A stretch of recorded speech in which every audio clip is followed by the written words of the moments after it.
And I literally will like leave a note at their house and be like, I'll buy you a helmet if you can't afford one. Like, please put on a helmet. They think, hey, I'm just riding around the block, but what if a car hits you? You know, like exactly. It might not be that bad of an injury just falling off the curb, you know, so they might be thinking, oh, I don't need a helmet. But because that's how I thought when I was a kid. But a car hitting you, a 2,000 pound vehicle going 20, you need more than just your thin plated skull. Yeah. Exactly. And there's a girl on Instagram that she's like 7 and she fell out of a golf cart and has a severe TBI and she's not okay. Like she's alive, but she doesn't have like a quality of life that we have. And it's like just falling out of a golf cart in a neighborhood in Texas doing a normal thing. Like, so the not helmet thing makes me crazy. I don't expect one in a golf cart, but when you're riding a bike. Yeah. But with riding the golf cart and not wearing the helmet, when do you draw the line, you know? I know. Exactly. I wear a helmet in my big, huge NV passenger van. I'm just kidding. I don't. And it's funny because after my accident, we went to the sand dunes. We still had our toy hauler and razor at the time, and we went out riding in it. And this is like a couple months after I got home. Wow. And I wore a helmet, and I'd never worn a helmet and a razor. But then my friend, that's the neuropsychologist, was like, "What are you doing? Get out of there." She's like, "Do you realize nuts. your brain?"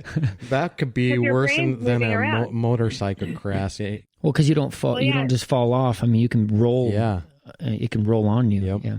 Well, and like she told me, like even if you have a helmet on, your brain is still moving inside your skull, and your skull is not flat; it's rigid. Oh. So. I'm sitting there putting damage into my brain and I thought I was safe because I wore a helmet. Like, I didn't think about the fact my brain is not smooth inside and my brain's still moving around. How long has it been, by the way? How long has it been since your brain injury? Did you say that? 2 years? Something like that? It was just 2 years on May 16th. Okay. Wow. So it's still, I mean, I feel like it's been forever, but I think it's still relatively new in the brain injury world. Well, I feel like it was just yesterday, you know? How long has yours been? 7 years. 7 years? Yeah. And do you still see improvements? Or that's what I've always been confused about. Like, I for sure do. And with my speech, I've noticed changes even since I've been doing the podcast. Yeah, I've noticed as well. And with my physical exercise and stuff, I'm improving like all the time. Yeah. It's awesome. That's awesome. That's good to know because nobody ever told me. And then I think the doctors told my parents, they're like, well, at about 5 years, that's how she'll be. But then I did ask somebody and they were like, no, I still see improvements after like 7 years, I think. I've heard it's like 2 years that you won't see any more improvements, but I call bullshit on that. Yeah, you did. But see, that's your mentality, man. You're like, nope. Yep. Nope.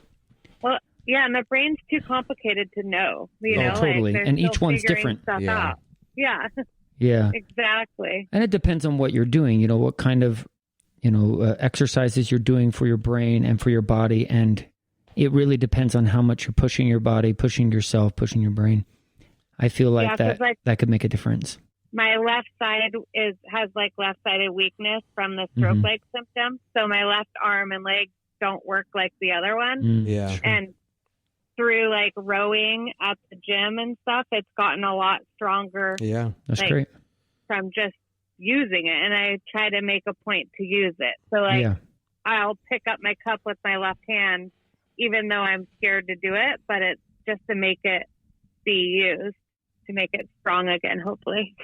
Yeah. Well, give it time. It will. Shane has improved a ton just by training and everything. And I feel like you have so much time ahead of you that you can keep going, and it'll get better. It'll get better. So I want to talk to you about giving back. You said you volunteer at a hospital, right? Or is that that you work at a hospital? No, I do both. Okay.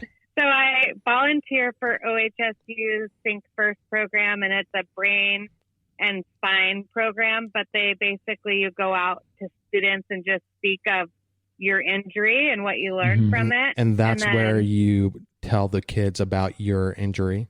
Yeah. And then on top of that, I got a job at the local trauma hospital for the Nurses Talk Tough program, which I've always wanted to work for, but you need to be a nurse or a social worker. So I've never been qualified. And I'm like, I need an entry level job because I don't know what I can do. And they hired me, and they do classes for unsafe drivers for when they get DUIs, or if you're like a reckless driver, and they do classes. And I just check people in, but I'm like, hey, I went to this class once, and it's a lot of work just doing basic stuff. So I'm glad I get to be there. And then they do helmet clinics too. So I'll get to do a helmet clinic once COVID is over. So I like that. I like that you have, a side or a thing that you do that you get paid, and then you also have the service. Yep. And I feel like that's the whole giving back thing is so important for all of us. Absolutely. Yeah. And after my accident, we had to go to one income, which killed us. So we sold our house. We sold everything so that I don't have to work. And so by me going to work is just because I legitly want to go work there. Okay. Yeah. And then I volunteer, and I've always volunteered a ton throughout my life because I enjoy it. Like, I don't care if I'm getting paid. I want to do stuff I'm passionate about. It's a sense of purpose. Yeah. Fulfillment. It's great. And you can teach other people how you've learned from your mistakes.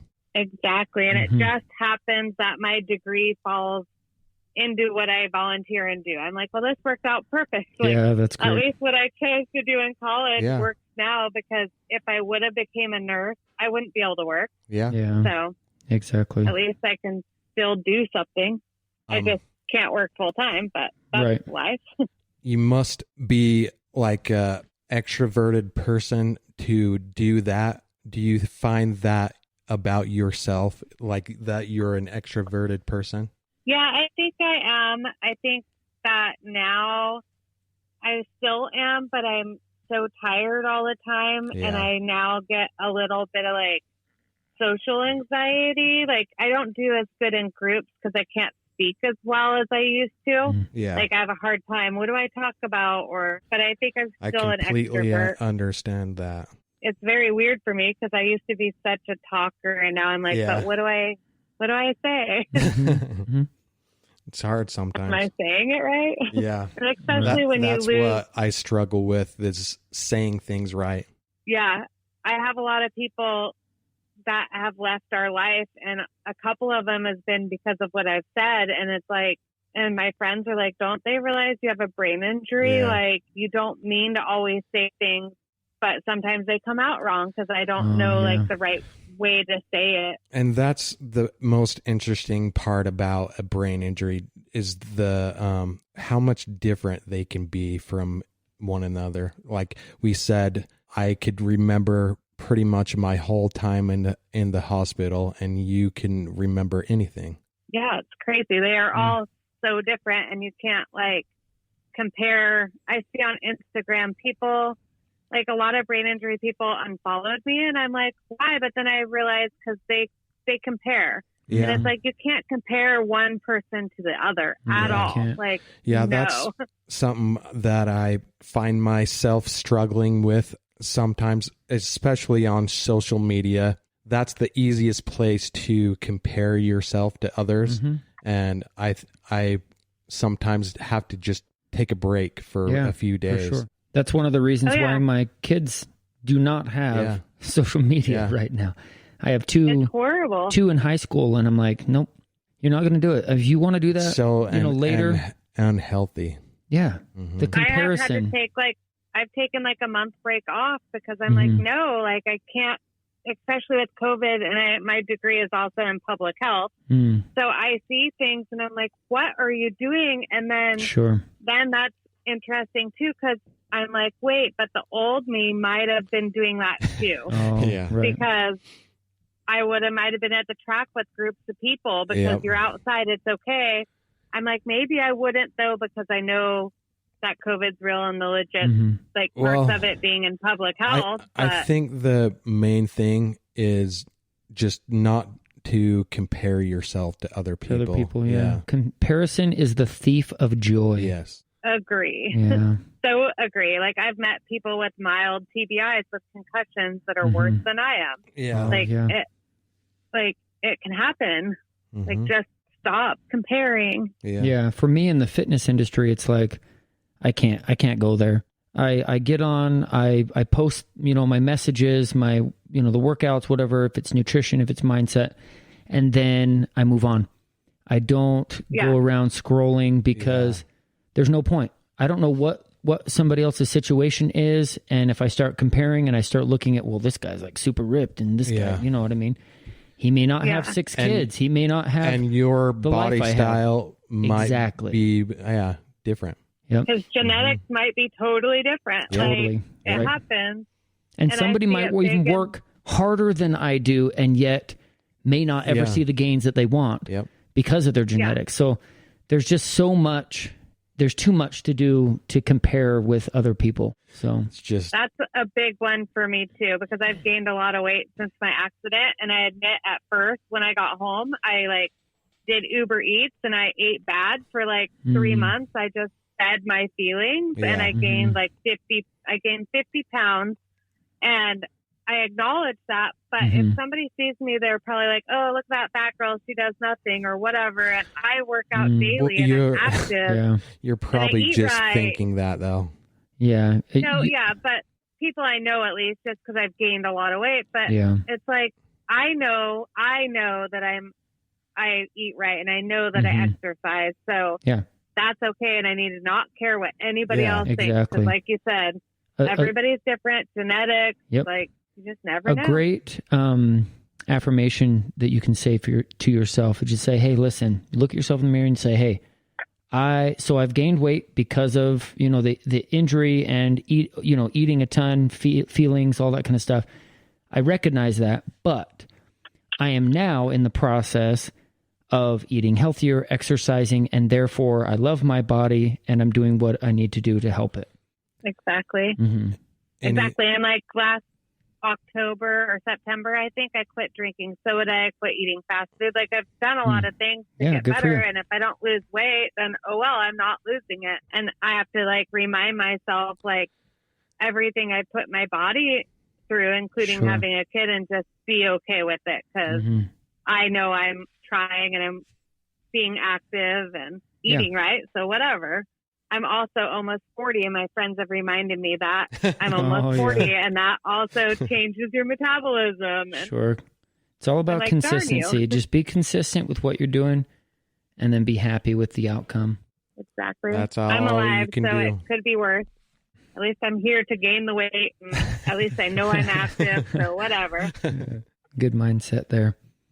So where do you get your McDonald's every day? Oh yeah, some people are. I know, it's crazy. Where do you get your motivation? Do you listen to podcasts? Do you have family, friends, things like that? Where do you find that motivation? I listen to podcasts, and then just from my past experiences and from friends and books and my son, my community, hearing other stories as well. I really like hearing other people's stories and being able to find things that resemble your story and things you've gone through and not feeling alone. Yeah. I think that's the main thing, is just to not feel alone. To normalize life, because life, especially with social media, is so fake. And it's just be real, just be honest. Not that perfectly pretty person, her life might not be great, because when I was married, super fit, healthy, I was not happy. I look good, but hey, I wasn't truly happy. Right. Yeah. So I always think about that stuff too, playing off something you're not. I've totally been there and done that, and I'm done doing that. For sure. It's time to live your life and give back. Exactly. So I want to know where people can follow you at. You have an Instagram, and do you have a Facebook or anything like that? No, so The Facebook story is funny because I thought I deleted it after my brain injury, but I guess I never deleted it. And I finally figured out how to log